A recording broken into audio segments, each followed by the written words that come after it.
Gente, eu sei que vocês já disseram que vocês estão felizes, mas eu não consigo começar diferente. Vocês estão felizes?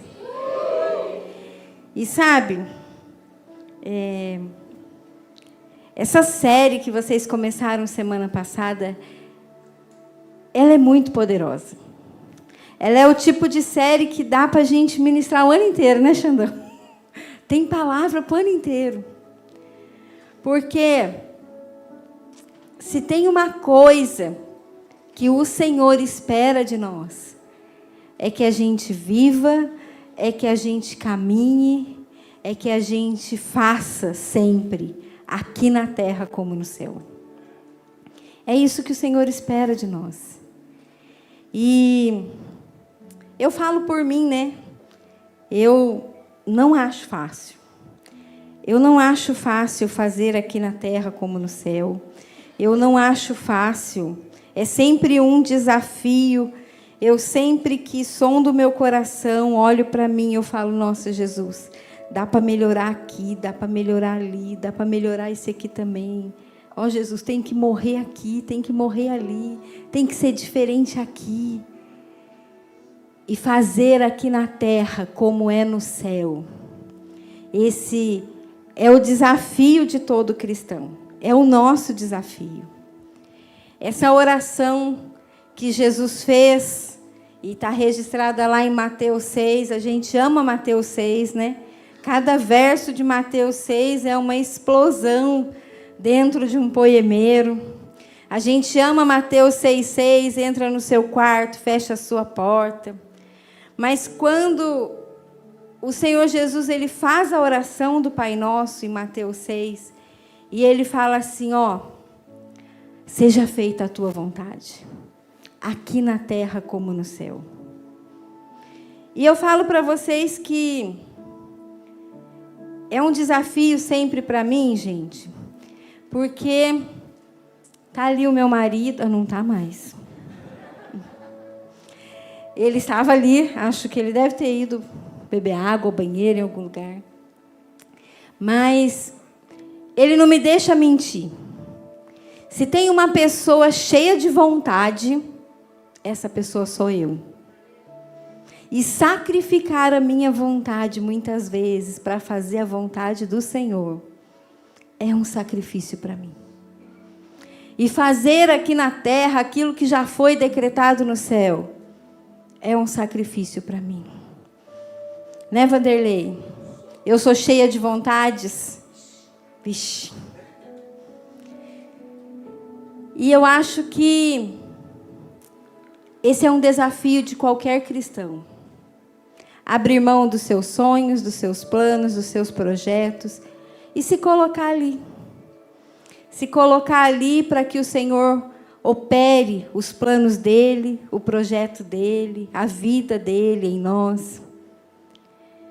E assim como nós, né, na nossa casa, o reino de Deus tem os seus valores, tem os seus princípios.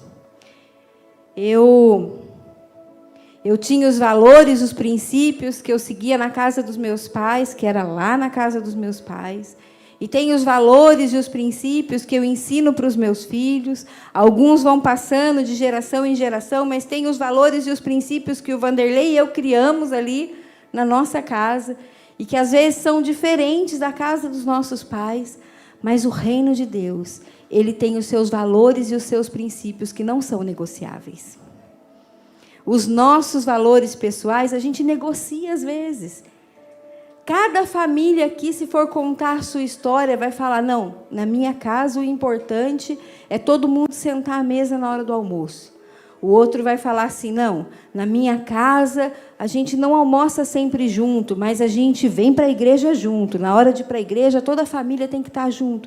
E cada família tem seu costume, tem seu hábito, e a gente negocia muitas vezes os nossos valores, mas os valores do Senhor, eles não são negociáveis. Os princípios do céu, eles não são negociáveis. A palavra de Deus, ela não é negociável. E fazer aqui na terra como no céu, é não negociar a palavra. é não negociar aquilo que Jesus tem colocado em nós. E para trazer aqui na terra como no céu, gente, o que tem no céu que não tem na terra? O que será que tem no céu que a gente precisa atrair para a terra? É a presença manifesta de Jesus.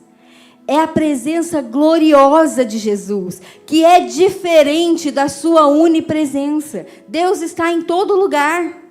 Nós sabemos que Deus está em todo lugar. Deus está aqui agora, do mesmo jeito que Deus está ali, sondando a vida e o coração daquele que está passando lá na rua, daquele que está em outro bairro, em outra igreja, em outro momento, em casa. Mas a presença manifesta do Senhor, ela chama a nossa atenção. Quando Moisés, ele estava ali pastoreando o rebanho de Jetro, a presença de Jesus estava ali. A presença do Espírito Santo de Deus estava ali com ele. Mas, de repente, ele olhou uma sarça que queimava e não se consumia. E ele reconheceu, há uma presença manifesta de Jesus ali. Diferente da presença que está em todo lugar. E atrair o reino de Deus para que a gente viva aqui na terra como no céu. É construir um lugar aonde o Senhor deseja se hospedar. É construir em nós um lugar aonde o Senhor deseje manifestar a sua presença. Queridos, eu creio que o Senhor tem muita manifestação de poder para Curitiba.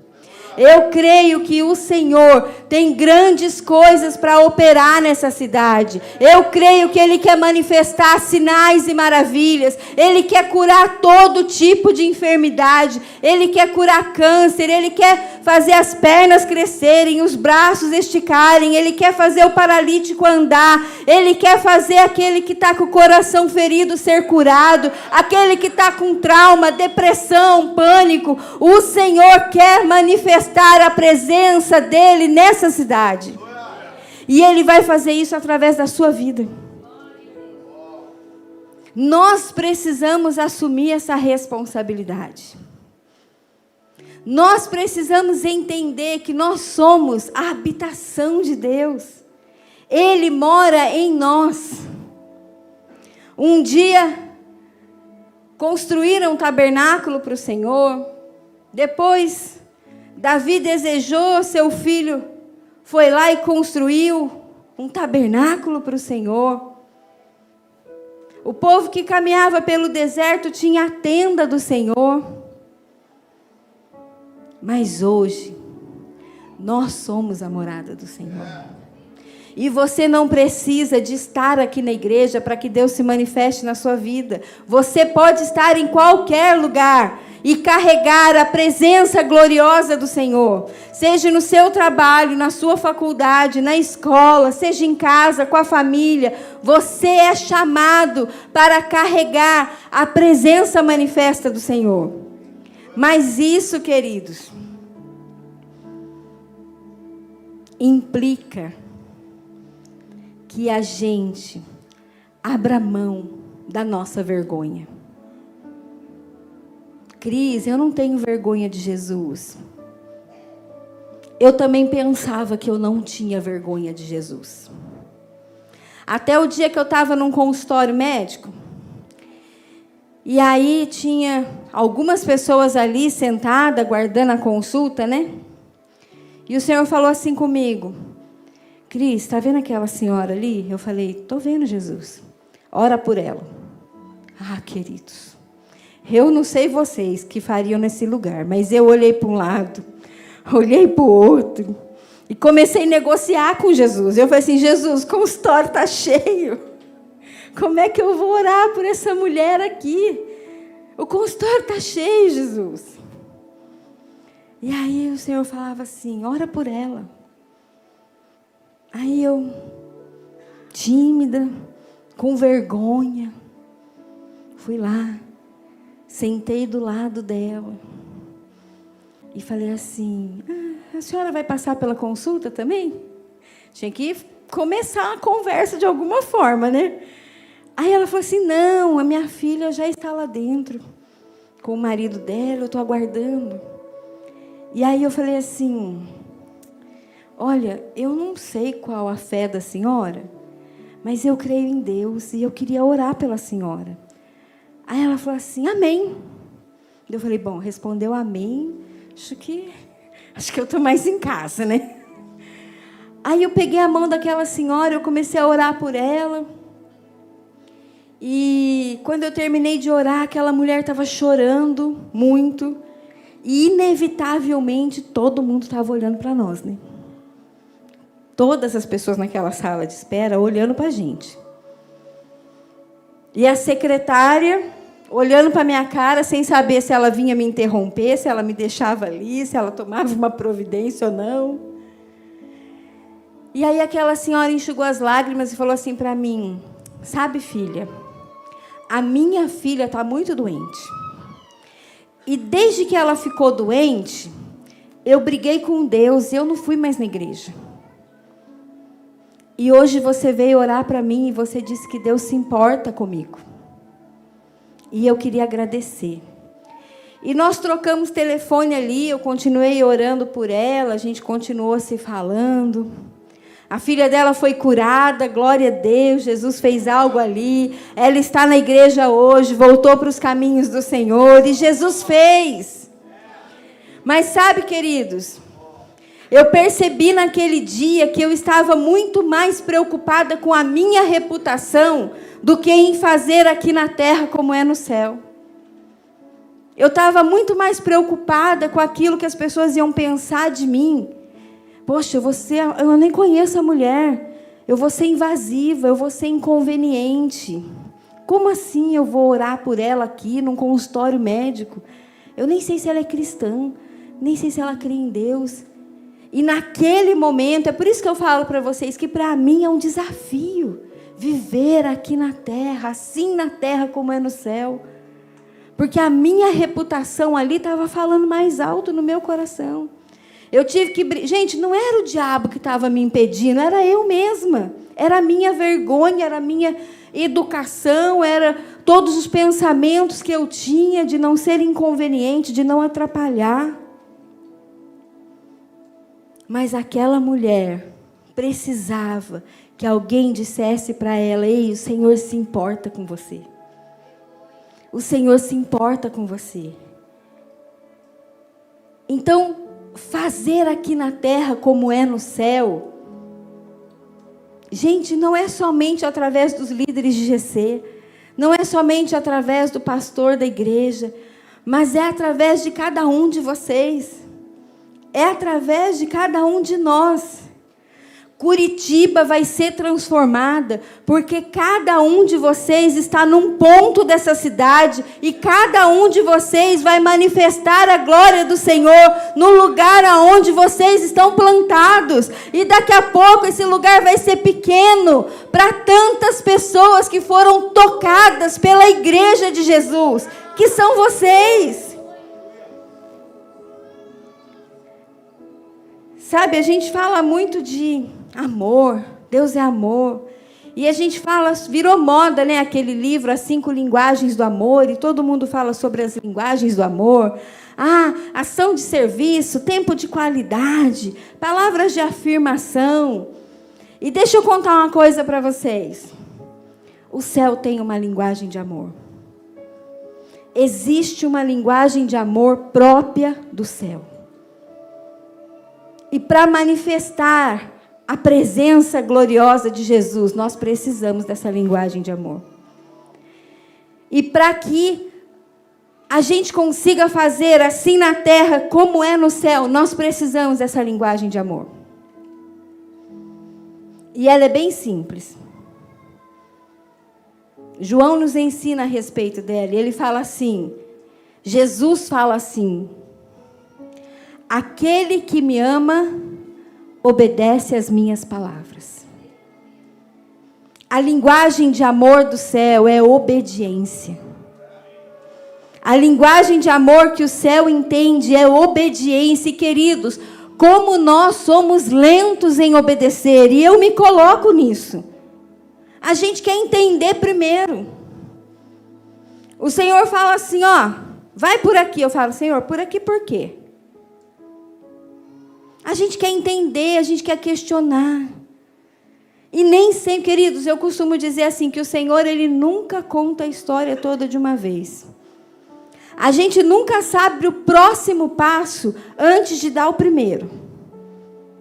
Então o Senhor fala assim, ó, dá um passo, eu dou.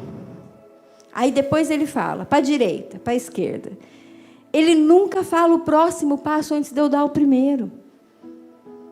E às vezes a gente demora para manifestar a presença de Jesus, porque a gente quer entender primeiro. A gente quer que Ele explique. Quando a gente precisa obedecer, ser rápidos em obedecer. Queridos, não foi fácil para mim naquele dia do consultório médico obedecer a voz do Senhor.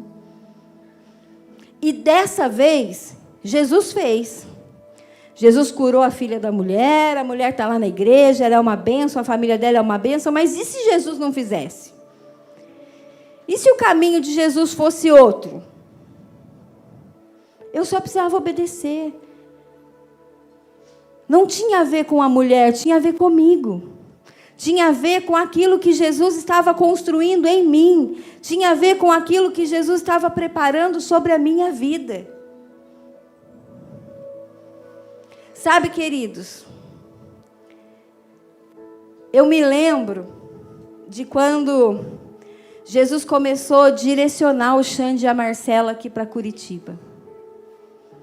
E que quando Jesus começou a falar com eles a respeito dessa cidade. E eu me lembro que eu orava por eles. Um dia eu chamei a Marcela em casa, orei com a Marcela, conversei com a Marcela. E eu continuava orando por eles. E eles, queridos, dando os passos. Davam um passo, Jesus falava mais um pouquinho, eles davam outros. E talvez vocês não tenham ideia do nível de morte, de renúncia que eles viveram para estar aqui hoje. Do preço que foi pago para estarem aqui hoje.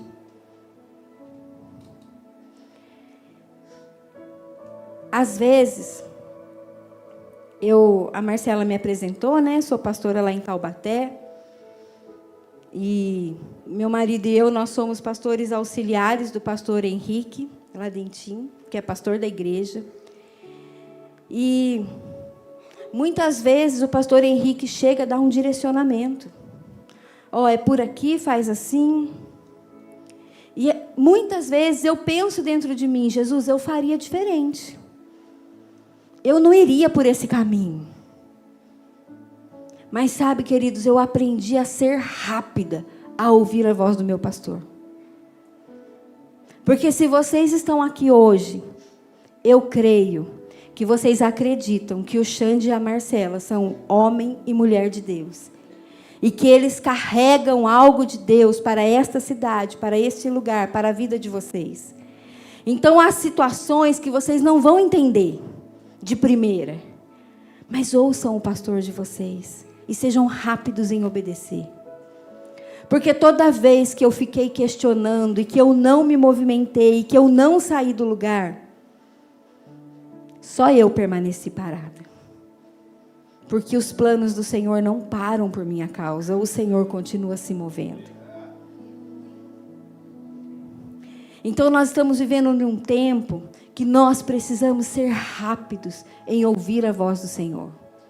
E de não ficar questionando. E de não ficar querendo entender todas as coisas. Nós podemos fazer perguntas. Senhor, como que eu faço? Por onde vai? Eu não sei por onde começar. Me mostra então por onde começar. Mas não negocie a obediência. Não questione se você vai ou não obedecer. Pergunte ao Senhor como obedecer e não se você deve obedecer ou não. A gente costuma dizer que Deus não responde perguntas, Ele responde respostas. Então, se Ele deu uma ordem, eu respondo a essa ordem, aí eu posso perguntar e falar, Senhor, então como que eu respondo? Eu vou obedecer, Senhor, por onde eu vou? Naquele consultório médico, eu comecei a falar: Jesus, como assim? Eu vou levantar daqui, vou lá, sentar do lado dela, orar por ela. E o Espírito Santo sutilmente falou para mim assim: tem uma cadeira vazia do lado dela. Eu falei: ai, ufa, acho que eu vou sentar ali. Ele nos direciona quando nós estamos disponíveis. Assim na terra como no céu. É para isso que nós chamamos. É para isso que nós somos chamados. É para isso que nós nascemos. Para viver aqui na terra como é no céu. Quando a gente vai lá em Gênesis, na criação do mundo, a gente sabe que no 6º dia Deus criou o homem. E a Bíblia diz que no 7º dia o Senhor descansou. Não é assim? A Bíblia de vocês diz isso também? Que no 7º dia o Senhor descansou? Mas esse descansou, quando a gente busca o sentido dessa palavra descansou, não quer dizer que o Senhor deitou e dormiu. Sabe quando a gente, acho que as mulheres vão me entender melhor, quando a gente vai fazer um pão, uma massa que é fermentada, e a gente põe a massa para descansar, o pão não acabou ainda, ali não era o fim, o processo não terminou. E a gente coloca ali a massa para descansar, a gente coloca a massa em repouso. E aí aquela massa vai crescendo, ela vai se expandindo, até que ela fica no ponto de assar. Quando fala assim, então, no 7º dia o Senhor descansou. O que a Bíblia está nos dizendo? Que no 7º dia o Senhor descansou sobre a terra. O Espírito do Senhor repousou sobre a terra. E a presença do Senhor foi crescendo e invadindo cada espaço dessa terra. O Senhor, no 7º dia, o Senhor desceu sobre a terra.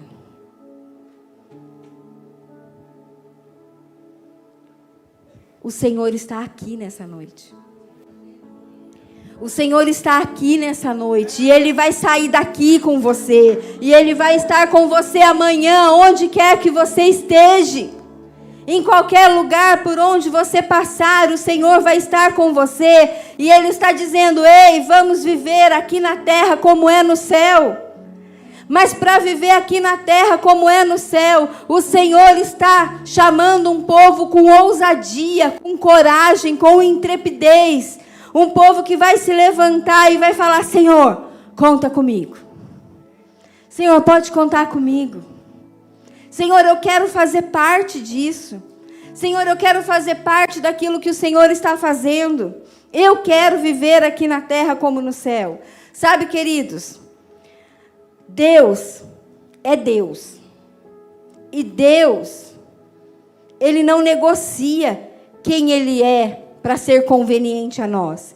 Ele virá como Deus. Então Ele virá com amor, com graça, com misericórdia, mas Ele também virá com justiça, com juízo, com fogo consumidor, porque Ele é Deus e Ele não anda separadamente dos seus atributos. Todos os atributos de Deus vêm junto com a presença de Deus. Então, quando a gente clama para Jesus: deixa o céu descer, deixa o céu descer, Ele vem como Deus. E Ele vem com todos esses atributos. Quando a gente lê no livro de 1 Pedro 4,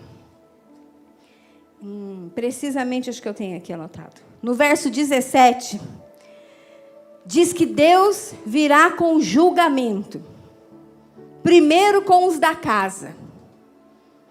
E quando a gente fala que Deus vem julgar os da casa, primeiro os da casa, a gente já começa a ficar temeroso, e a gente fala: ai, Deus vai vir me julgar. E a gente já começa a ficar pesado. Parece que Deus virá para castigar, que Deus virá para punir, que Deus virá para sentenciar. Mas quando a palavra diz que o Senhor vem para nos julgar, queridos, o Senhor vem para nos purificar. Não é um julgamento a princípio de condenação.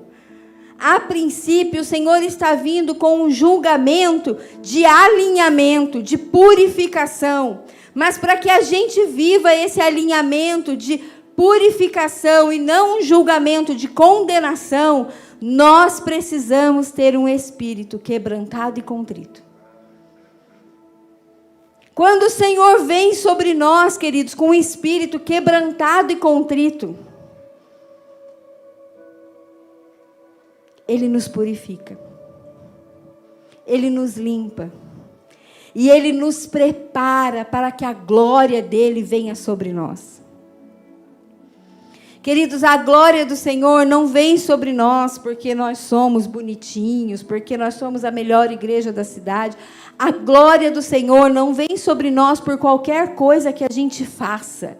A glória do Senhor vem sobre nós pela graça do Senhor, pelo nosso coração arrependido e quebrantado, pela nossa disponibilidade em fazer aquilo que o Senhor está nos chamando a fazer,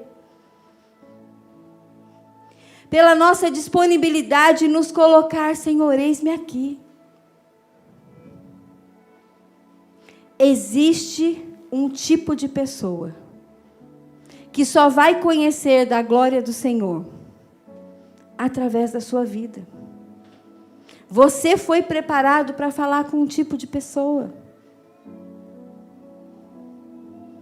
Existem pessoas, gente, e eu posso falar isso para vocês, que jamais teriam se convertido se um dia não surgisse um Xandão na vida delas. Com as características do Xandão, do jeito do Xandão, e que a Marcela vive tentando moldar. Xandão, fala baixo. Xandão, não grita. Amor. Mas alguém precisava de um Xandão na terra. Curitiba precisava do Xandão, do jeitinho que ele é. E, queridos, alguém precisa de você, do jeitinho que você é. Então, esteja disposto a fazer assim na terra como é no céu. Sabe, meu filho de 23 anos hoje, quando ele foi tirar a carteira de habilitação, ele fazia um tratamento neurológico, porque quando ele era criança, ele tinha de 3 a 5 anos, ele convulsionou direto. E aí, com 5 anos, num congresso de adoração, ele foi curado. O Senhor curou a vida dele. E eu sou mãe, né, gente? Eu entendi que o Senhor tinha curado a vida dele. Mas eu não conseguia parar com os remédios. E talvez você que é mãe me entenda, né? Meu filho tomava 8 ml de Depaquene, um anticonvulsivo, 3 vezes ao dia. E como assim eu vou parar de dar remédio? Né? E se ele convulsiona? E se ele passa mal? Eu não vou parar. E nesse congresso de adoração, ele estava comigo numa outra sala, é como se ele estivesse aqui no andar de cima, e vocês sabem que no andar de cima não dá para ver nada do que está acontecendo aqui embaixo. E ele dormiu praticamente o congresso todo. E as pessoas falavam assim, Cris, o Samuel está dormindo demais. Será que ele não convulsionou? Será que ele não está passando mal? E eu me lembro, gente, que eu só ia ali no colchãozinho, onde ele estava deitado num cantinho, e eu levantava assim os olhos dele para ver se tinha pupila. Aí tinha pupila, eu falava, não, está tudo bem. Samuel está dormindo. Porque quando ele convulsionava, os olhinhos dele viravam, ele ficava sem pupila. Aí eu falava, não, ele está dormindo, está tudo bem. E eu ali muito Marta, fazendo muitas coisas, deixei ele dormindo. Quando chegou em casa, os pastores estavam hospedados na minha casa, e a gente estava jantando após a última celebração da noite do congresso, e o Samuel falou assim, com 5 anos, mãe, eu vi Jesus. Aí eu falei, amém, filho. Sabe quando a gente não dá muita trela assim para criança? Eu falei, glória a Deus, filho, amém. Daí ele falou, mãe, Jesus estava lá na igreja.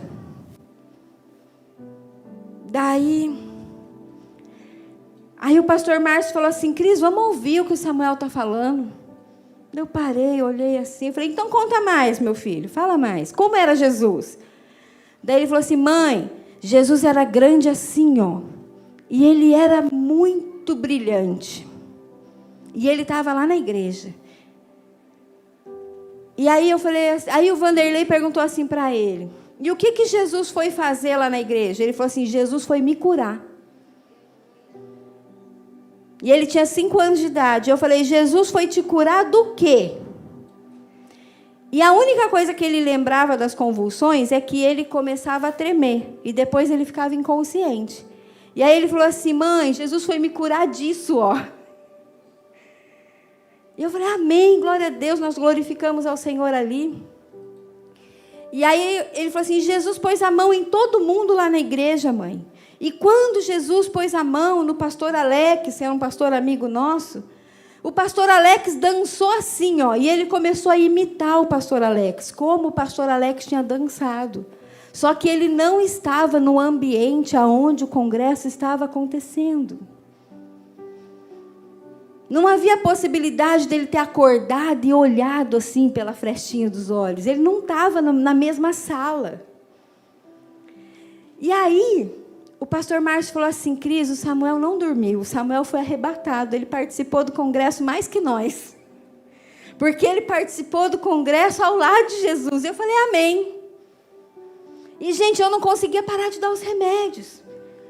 Porque como é difícil para a gente entender que o Senhor pode fazer aqui na terra como é no céu.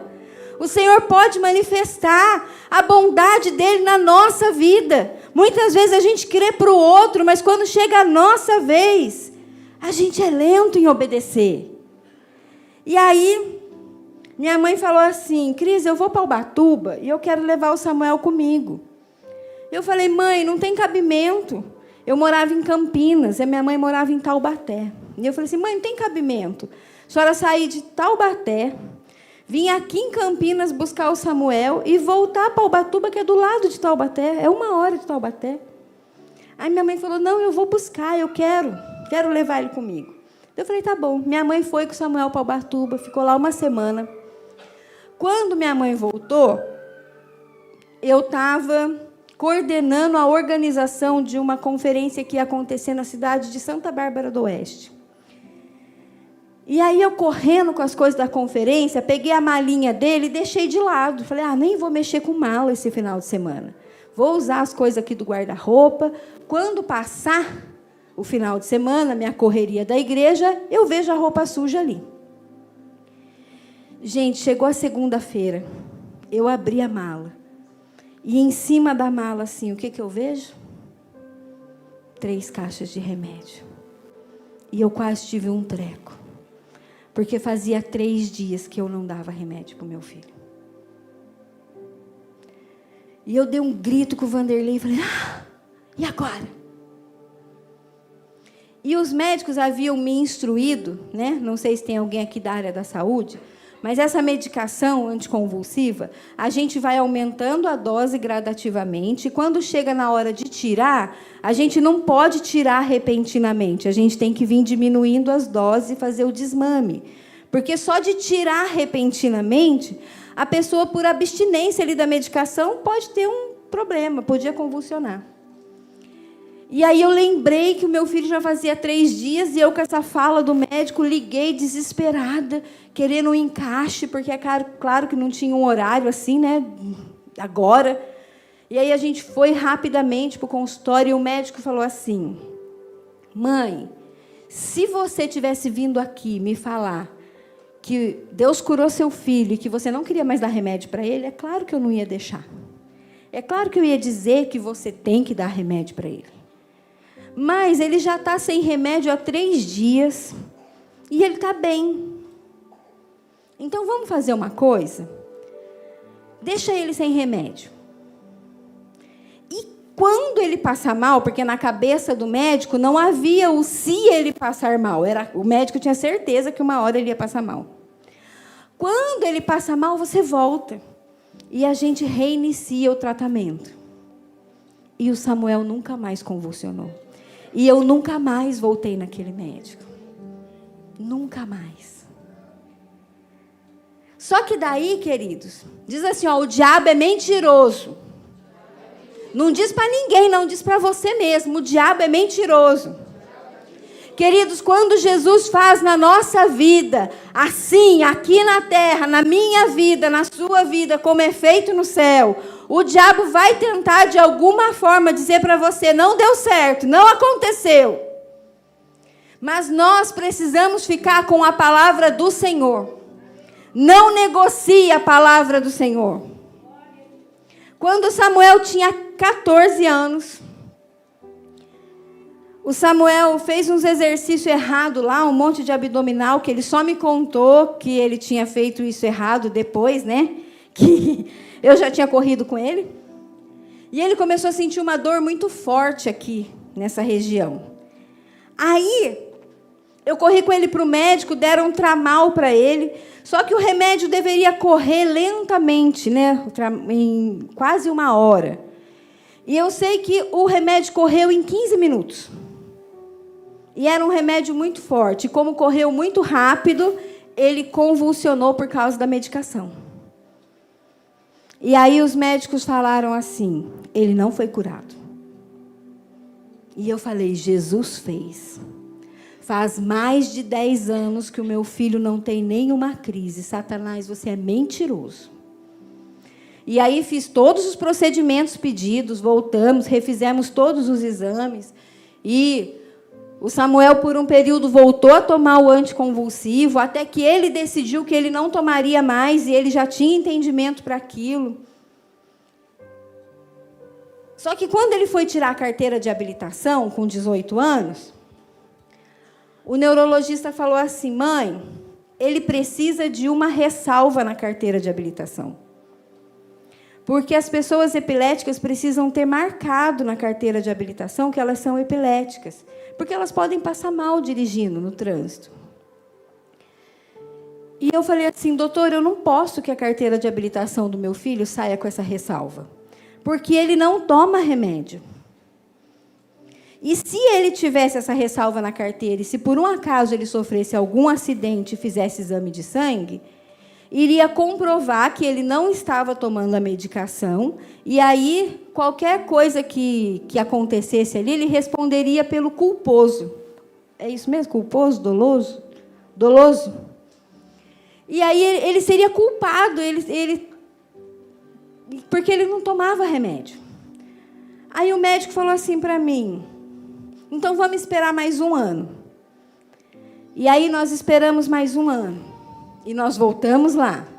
E ele, com 19 anos, ainda não tinha sua carteira de habilitação. Doido, querendo dirigir, Xandão. E aí, gente, eu chamei o corpo. Eu chamei os líderes dele. Na época, o líder dele era o irmão do Xandão, o Dezão. E eu falava, Dezão, a situação é essa, essa e essa. E o Dezão começou a orar comigo, queridos. E sabe o que o Dezão começou a orar comigo? Jesus, manifesta aqui na terra aquilo que já foi decretado no céu. Jesus, faz aqui na terra o que já foi decretado no céu. Jesus, faz com que os homens vejam aquilo que o Senhor já decretou lá no céu. Ei, vamos fazer, Jesus, aqui na terra como no céu. Nós cremos, Jesus. O Senhor já fez uma vez, o Senhor pode. E quando nós voltamos no médico, o médico falava assim, mas você não teve mais nenhuma crise? Ele falava, não, doutor, está tudo bem. Você não passou mal? Não, está tudo bem. Você está com 19 anos, né? É. Ah, sua última crise foi com 14 anos, né? Ele falou, é. Daí ele falou assim, então, a literatura da medicina diz que se você não tem crise, por não sei quanto tempo lá, que eu não consigo fazer as contas agora. 2 anos. Meu marido ali é bom. Ó. Se você não tem a crise por 2 anos, você não pode ser considerado epilético. Se você não tem remédio, não tem crise, você não pode ser considerado epilético. E eu esperei 2 anos e mais um pouco, porque 14, 15, 16, 17, 18, 19, 5 anos, sem crise. E ele olhou para o meu filho e falou assim, pode tirar sua habilitação sem ressalva. Porque você está há 5 anos sem medicação e você não tem crise. E hoje o meu filho tem 23 anos e ele não teve mais crise. Queridos, o Senhor é o mesmo ontem, hoje, eternamente. Ele continua fazendo.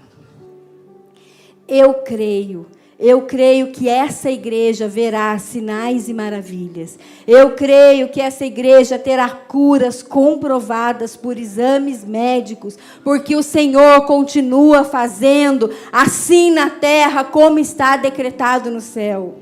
Eu creio que terá cura de todas as áreas da nossa vida. Pessoas serão transformadas. Pessoas miseráveis encontrarão a prosperidade do céu. Porque Jesus vai fazer através da sua vida, assim na terra como é no céu. Querido, seja um agente do céu. Seja um agente do Senhor dessa terra. Rei. Mas para isso, nós não podemos negociar a palavra dele. E a vontade dele precisa falar mais alto do que a nossa reputação. A vontade dele precisa falar mais alto às vezes do que a nossa educação. Às vezes a gente não quer atrapalhar, a gente não quer ser inconveniente, a gente não quer. Sabe, queridos, eu não falei isso de manhã, mas eu preciso falar agora à noite.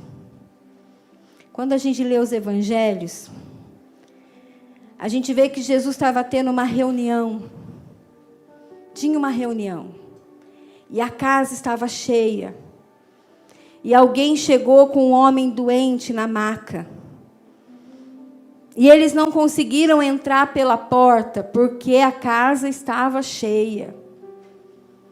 E a Bíblia conta que esses homens, eles subiram com essa maca no telhado. E eles abriram um buraco no telhado. E eles desceram esse homem pela maca na frente de Jesus, para que esse homem fosse curado. Queridos, você pode atrapalhar qualquer reunião, você pode abrir qualquer telhado, porque as pessoas precisam conhecer Jesus através da sua vida. Seja aquele disposto a carregar a maca de alguém que está enfermo e dizer: Jesus pode fazer. Jesus pode fazer. A nossa vida precisa ser uma carta viva do céu. Às vezes a gente fica pensando: vai dar muito trabalho. Vai dar muito trabalho. Até subir no telhado com essa maca. Depois descer a maca. Dá trabalho, Xandão. Dá trabalho, Xandão, arrumar mudança, sair de Taubaté, deixar a família, amigos, uma vida confortável. Porque tem alguém descendo uma maca pelo telhado. Dá trabalho, Marcela. Dá trabalho. Dói. Para cada escolha que a gente faz, existe uma renúncia. Toda escolha vem acompanhada de uma renúncia. Cadê os casados aqui? Quem é casado? Quando nós escolhemos casar, a gente abre mão dos direitos de solteiro. E qual é os direitos de solteiro? Ir e vir sem dar satisfação. Não vai ter, enquanto você é solteiro, não tem ninguém ligando para você. Onde você vai? Que hora você volta? Você vem para almoçar? A gente abre mão dos direitos de solteiro quando a gente escolhe casar. Se a gente escolhe viver uma vida saudável, a gente abre mão de uma vitrine de doces, de repente. Mas se a gente escolher a vitrine de doce, a gente vai ter que renunciar à vida tão saudável. E toda escolha, ela vem acompanhada de uma renúncia. E se você decidir fazer uma faculdade, se você decidir estudar, talvez você vai ter que abrir mão de algumas horas com os amigos, de uma comunhão, de uma mesa, de um tempo de qualidade, porque você tem prova no dia seguinte. Toda escolha vem acompanhada de uma renúncia. Mas às vezes a gente não quer renunciar, a gente só quer escolher. E hoje, eu gostaria que você fizesse essa pergunta: Jesus, para esse tempo, o que eu preciso renunciar? O que eu preciso abrir mão? E queridos, Não é algo que o Senhor vai falar em massa, é individual para cada um. Cada um tem a sua régua, cada um tem a sua medida.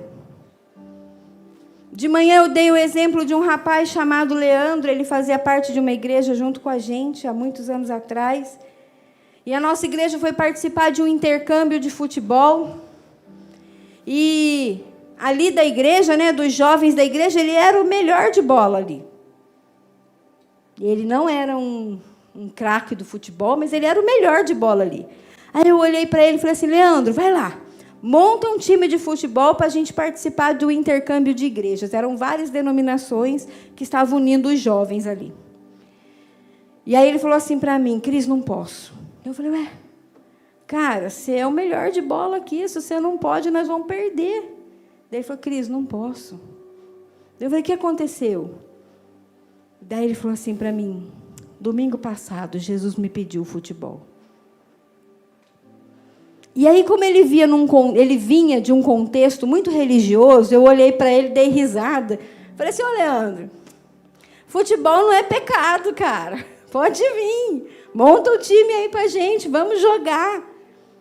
Daí ele falou, Cris, para mim é pecado. Eu falei, a Bíblia também diz, né? Seja a paz o árbitro do seu coração. Se para ele é pecado, eu não vou discutir com ele, né? Eu falei para ele, Leandro, mas por que o futebol é pecado para você? Daí ele falou assim para mim, você sabe por que eu não vim no culto domingo passado? Eu falei, por quê? Ele falou, porque o meu time estava jogando. E para mim era mais importante assistir a final do meu time do que estar em família adorando Jesus. E quando terminou o jogo, e o meu time ganhou, e eu fui dormir, Jesus teve um particular comigo e me pediu o futebol. E eu falei, me dá esse coração, Jesus. Sabe, queridos, ele entendeu um verso que também está no capítulo 6 de Mateus. E é o verso 33. O verso 33 diz assim, buscai em primeiro lugar o reino de Deus e a sua justiça. E todas essas coisas aí da terra vos serão acrescentadas. Ele entendeu que os valores, lembra que nós falamos que o céu tem os seus valores? Ele entendeu que os valores estavam invertidos na vida dele. Ele estava primeiro buscando todas as coisas aqui na terra. E se desse tempo, ele buscava o reino dos céus e a sua justiça. E ali naquele dia, embora ele não tivesse ido ao culto, Jesus teve um encontro com ele e ensinou ele a colocar as prioridades certas na vida dele. E falou, em primeiro lugar. Sabe, queridos, nós podemos fazer qualquer coisa. Aqui Jesus não está dizendo que a gente não pode buscar as coisas dessa terra, que a gente tem que abrir mão de tudo e viver igual aquelas pessoas que ficam lá, trancafiadas lá, só vivendo para Deus. Não, a gente pode usufruir da terra. A terra ele fez para os filhos e somos nós. Mas em primeiro lugar, o reino de Deus e a sua justiça. Em primeiro lugar, nós precisamos buscar ao Senhor. Essa precisa ser a nossa primeira busca. E às vezes esses valores estavam invertidos. Quando eu ouvi aquele jovem, eu falei, Jesus, me dá esse coração. Porque o Senhor começou a me mostrar um monte de coisa que eu buscava mais do que a Jesus. A nossa satisfação precisa estar nas coisas do reino de Deus. A nossa satisfação precisa estar em Jesus. É muito legal quando a gente canta aqui, que o teu reino venha. Mas, queridos, esse ambiente de glória que a gente vive aqui, ele precisa nos acompanhar por aí, por onde a gente vai. Porque a nossa primeira busca é pelo reino dos céus e a sua justiça. A nossa primeira busca é por aquilo que Jesus está fazendo em nós e por aquilo que Ele pode fazer através de nós. Você é um agente do céu nessa terra. E esse reino dos céus precisa se manifestar através de nós. Sabe, não importa se você é o padeiro, ou se você é o empresário, dono da rede de padarias. O reino dos céus quer se manifestar através da sua vida. O reino dos céus quer se manifestar através da sua vida. Você precisa ser o melhor funcionário da onde você trabalha. Porque sendo o melhor funcionário, você dá testemunho do reino dos céus. Você precisa ser um patrão justo. Se você é um empresário, você precisa ser justo.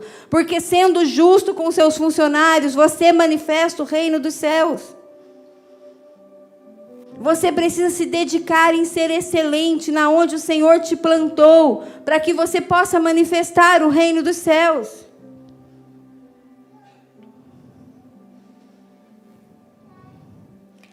Na terra como no céu.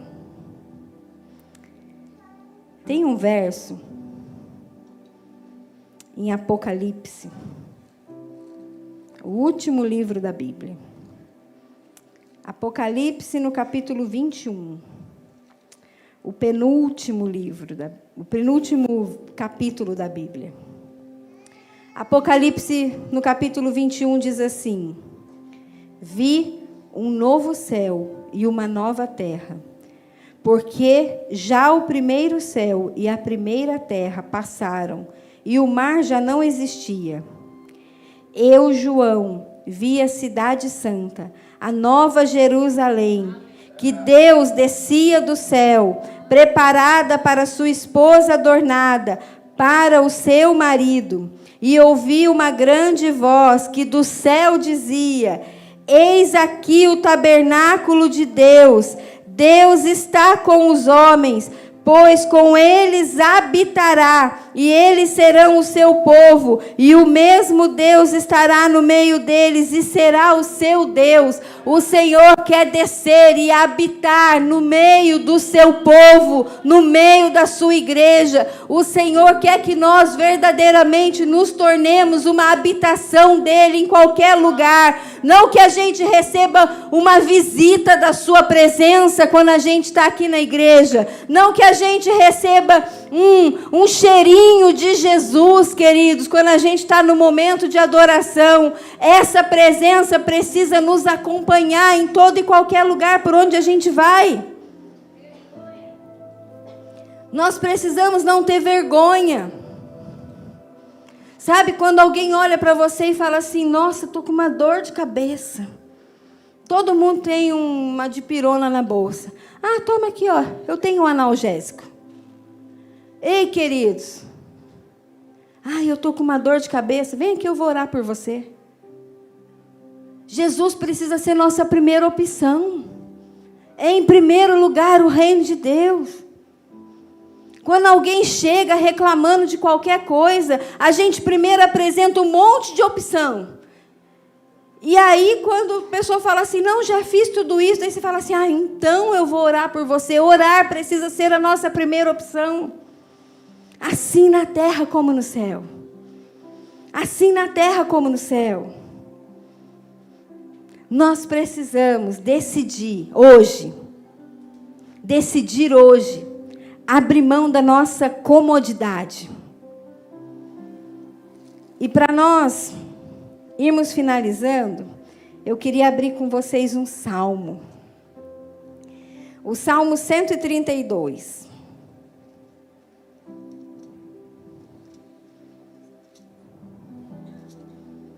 E talvez vocês já conheçam esse salmo, porque a gente canta muito ele. E alguns nem sabem que é um salmo, que nós estamos salmodiando ao Senhor. Mas o Salmo 132, no verso 4, diz assim, ó: Não darei sono aos meus olhos, nem repouso às minhas pálpebras, enquanto não achar lugar para o Senhor, uma morada para o poderoso Deus de Jacó. Sabe o que Davi estava orando aqui? Senhor, eu abro mão do meu descanso. Eu abro mão do meu comodismo. Eu abro mão da minha comodidade. Olha, eu não vou fazer qualquer coisa enquanto eu não encontrar um lugar para o Senhor. Enquanto o Senhor não tiver um lugar para repousar. Enquanto eu não me tornar esse lugar. Sabe, Jesus, eu abro mão do Netflix, eu abro mão do Instagram, eu abro mão... Queridos, eu não estou dizendo que todas essas coisas dessa terra são pecados. Elas não são. Mas elas não podem nos roubar de Jesus. Elas não podem nos roubar do Senhor. Tem muita gente que fala assim, eu não tenho tempo de ler a Bíblia, eu não tenho tempo de fazer devocional. Mas se for lá ver quantas horas do seu dia você passou lá no seu aplicativo, você vai ficar assustado. E você vai falar, uau, eu fiquei 1 hora aqui rolando meu celular. Nossa, eu passei tanto tempo aqui rolando meu celular. E Davi dizia, não, Jesus, eu vou abrir mão de todas as coisas. Eu não vou descansar, eu não vou dormir, eu não vou descansar as minhas pálpebras, enquanto eu não me tornar o lugar da sua habitação, enquanto eu não puder ser parecido contigo nessa terra. Ei, é os seus braços, é a sua perna, é a sua vida que o Senhor quer usar para mudar a história dessa cidade. É através da sua vida que a religiosidade vai cair, que o pecado vai cair, que vidas serão transformadas. É através de nós, queridos. A transformação da terra depende do nosso posicionamento. O Senhor está nos chamando a nos posicionarmos como filhos de Deus. Romanos 8. Um versículo bastante conhecido por nós poemeiros. E o mundo aguarda com grande expectativa a manifestação dos filhos de Deus, certo? O mundo aguarda com grande expectativa a manifestação dos filhos de Deus. Ei, queridos, que manifestação é essa que o mundo aguarda? O que é que o mundo está aguardando, queridos? Vamos abrir lá. 1 João. 1 João, no capítulo 3. Os filhos de Deus são parecidos com Jesus. Nós precisamos ser parecidos com Jesus. E em 1 João, no capítulo 3, no verso 8, diz assim: para isso se manifestou o Filho de Deus, para desfazer as obras do diabo. Eu não conheço Curitiba, eu não sei quais são as obras que Satanás tem feito nesse lugar, mas para isso vai se manifestar cada um de vocês dessa cidade, para desfazer as obras do diabo e para declarar: Curitiba é do Senhor Jesus, essa cidade pertence ao Senhor Jesus, aqui será feito como é no céu. Nós precisamos nos posicionar como filhos. Existe algo poderoso, queridos, algo poderoso liberado sobre o povo de Deus. E esse algo poderoso já não diz respeito mais só de Curitiba, mas diz respeito do povo de Deus na terra. Existe dentro de mim assim uma expectativa, sabe? Eu sinto o cheiro das águas, eu falo assim: Jesus, é hoje. Jesus, é hoje. E todo dia há uma expectativa dentro de mim. O Senhor está vindo, queridos, com poder e glória. Fica de pé.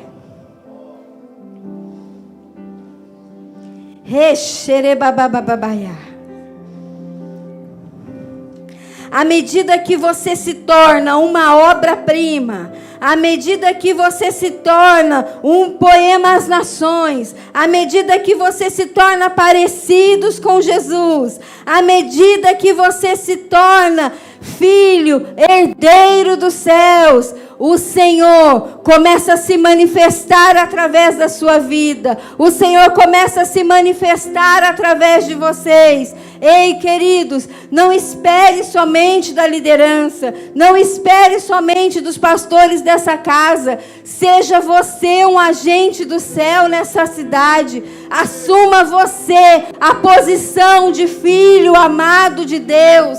Não ande pelos seus traumas. Não ande pela sua insegurança. Não ande pelas suas feridas. Não ande pelas suas emoções. Mas se levanta. Existe um Pai que me ama. A paternidade dele é perfeita sobre a minha vida. A paternidade de Deus não falha. Eu sou filho amado de Deus e eu vou manifestar esse amor por todo lugar dessa cidade. Eu vou manifestar esse amor por onde quer que eu ande. Eu vou declarar: Curitiba é do Senhor Jesus.